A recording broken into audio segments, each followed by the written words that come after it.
Hello everyone, welcome back to my channel. So today we will talk about what script the sun, that is the Lord Surya, the Graha Surya, is going to play in your birth chart in the year 2026. Right now, from all pop astrology, you already know that 2026 equal to 1 is the sun's year from the numerology perspective. So everyone is harping the same tune. This is you're going to be amazing and all these things.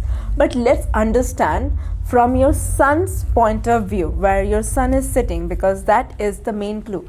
Okay, but I would issue a disclaimer. This is just one piece of the puzzle. Okay, please don't discard your Mahadasha, Antardasha, Pratyantardasha, whatever period, sub-period you're going through, whatever major transit is happening in your chart. Don't discard those, because this one piece of the puzzle won't be able to outdo it.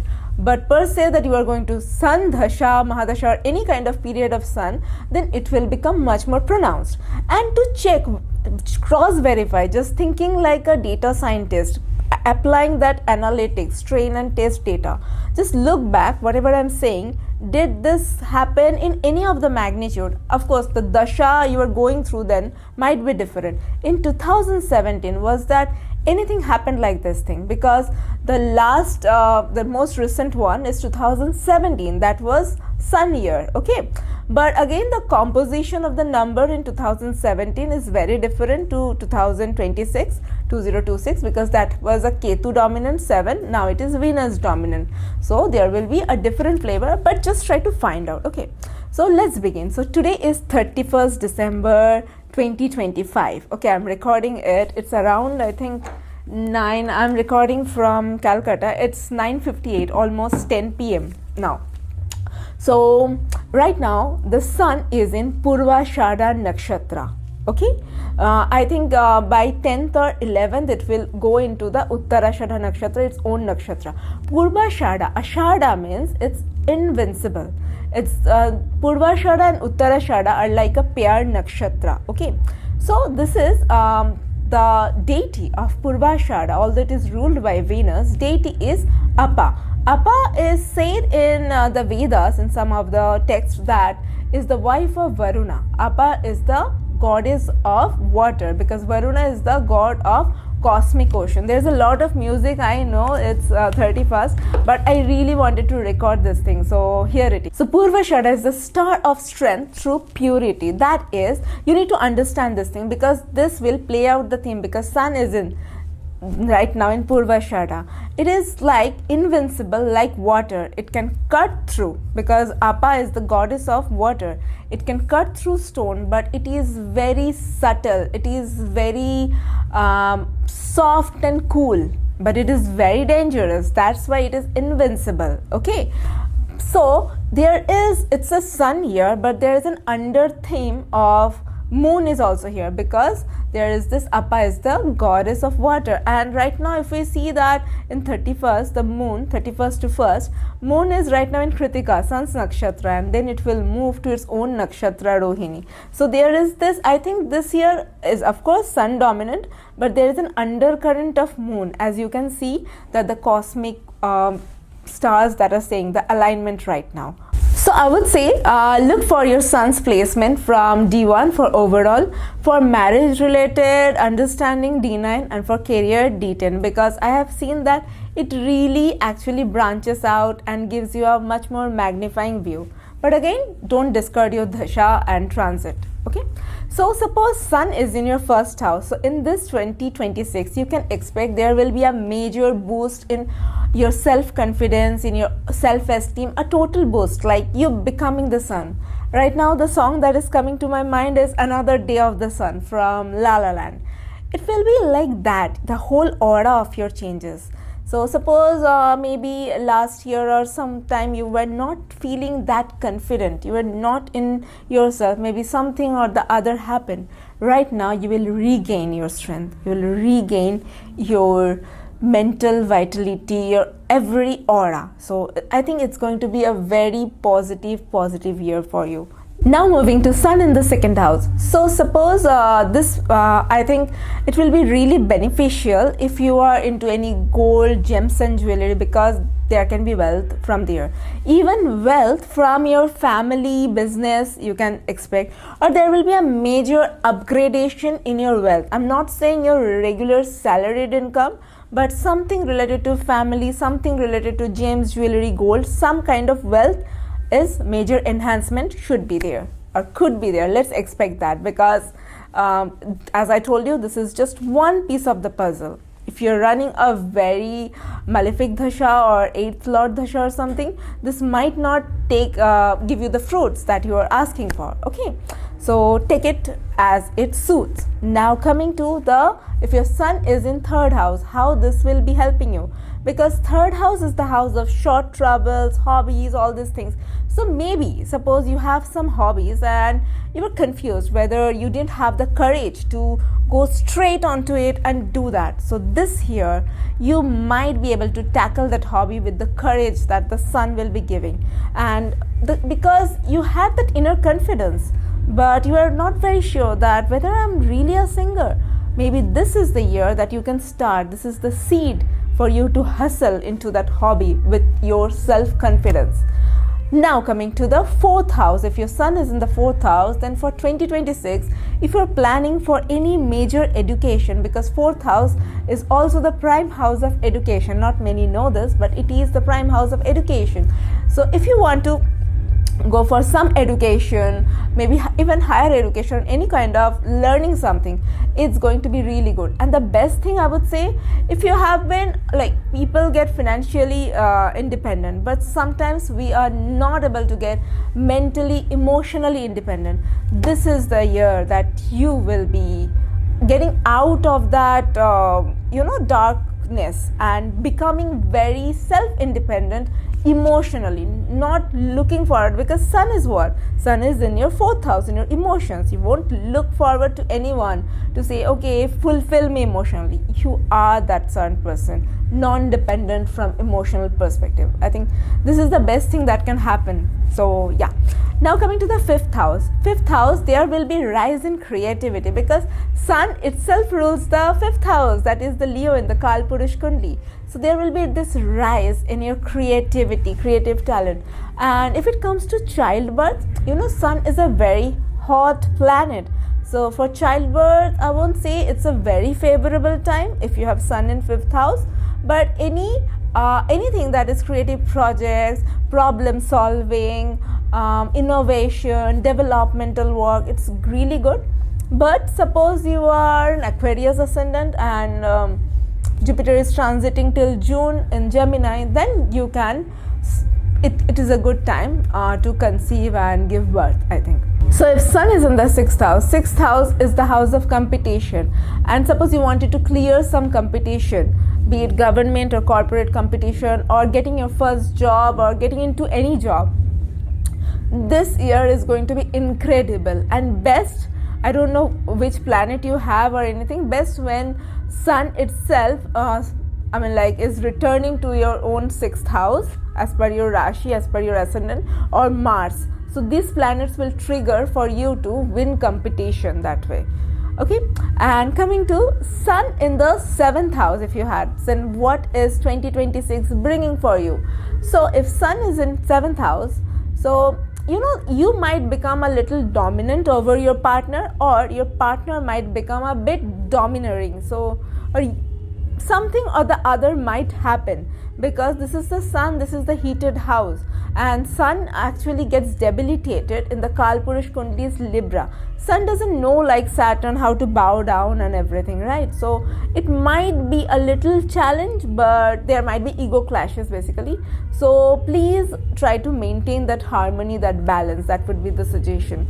Now coming to sun, suppose in your 8th house, then in 2026 you might expect, provided every other thing is getting aligned as for Dasha and transit that I already told you, you might expect gains from other sources, not your money, from inheritances, from maybe PF, from gratuity, any kind of that kind of inheritances you might get. Or suppose you are starting a business and you were waiting for some angel investors, some crowdfunding, this is a good time that can happen. And also this is the time you can start learning astrology or any occult. You might get interested, it will really help you, or you might get to know some secret about your father also. That kind of a thing might happen. Now Sun, if it was already in your 9th house, what is 9th house? Apart from religion, which most people doesn't know, is that 9th house is the house of expansion, of any kind of expansion. So all the doors are opening, you can expand and grow. This is the house of growth, okay? And also this is of higher learning. Again, if someone is looking for higher learning and PhD sort of learning, or wanted to publish their papers and PhD that people do, right? This is a very good transit that will really help you. Apart from that, I think if you are looking for some guru or something, and this might throw that light onto the perfect guru that is perfectly aligned with you, okay? Now coming to Sun in the 10th house, I think it's a really good thing if you have Sun in the 10th house. So you might gain in some position as in you might expect a promotion, you might get some position somewhere, because this is like in the limelight you are coming, some enhancement of status, whatsoever be the reason, maybe because of marriage or something. So some enhancement of status, fame, position is going to happen. Now if you have Sun in the 11th house, then in 2026, just know that you may come into contact with people who are very influential. Your social circle, there will be like an upliftment in your social circle. You will get to connect with the right people. Suppose you are in entrepreneurship, you need all those right connections, right, to click. So this is a very good year to get all those right connections and clicking. And 12th house, it's like, Sun is also the ego, Sun is also this self-awareness.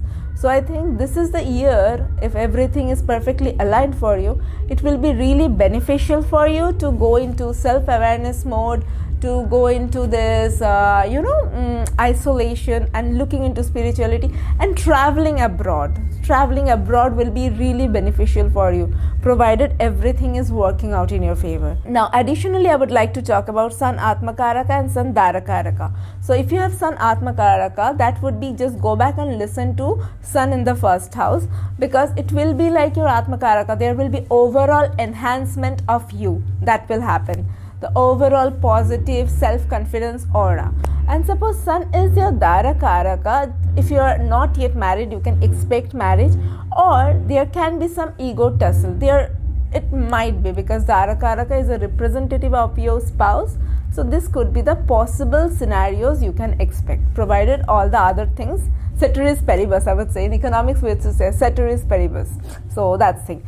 Another additional point I would like to say that suppose if there is any major transit that is happening over your Sun, so which all Rashi's Sun should be for any major transit: Gemini, Cancer, Leo, Pisces and Aquarius.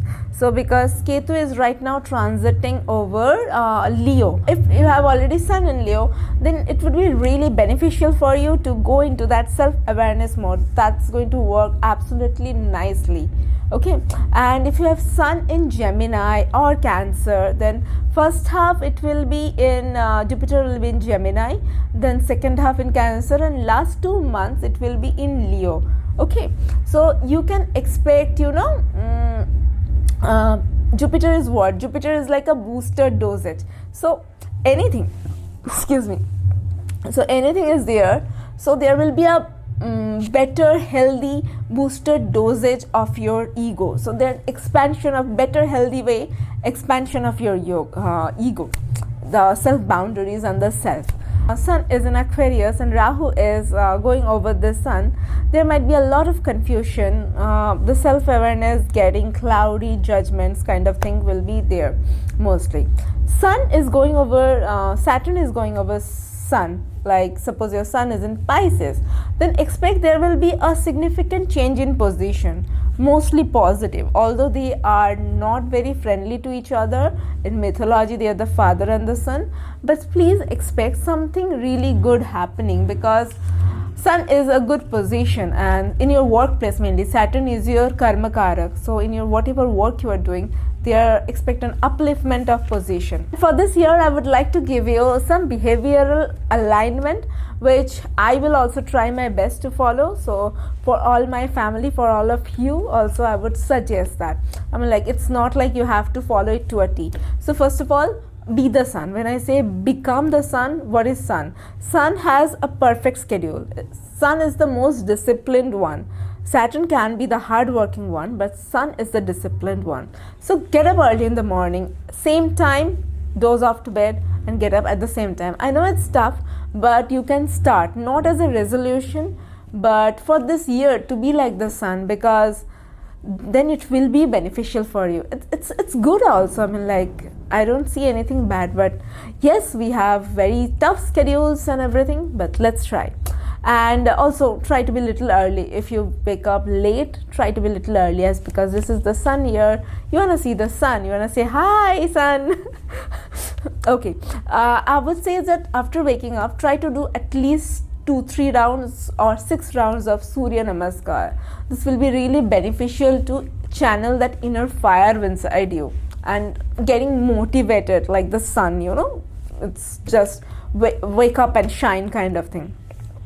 And sunbathing, yes, like taking the sun rays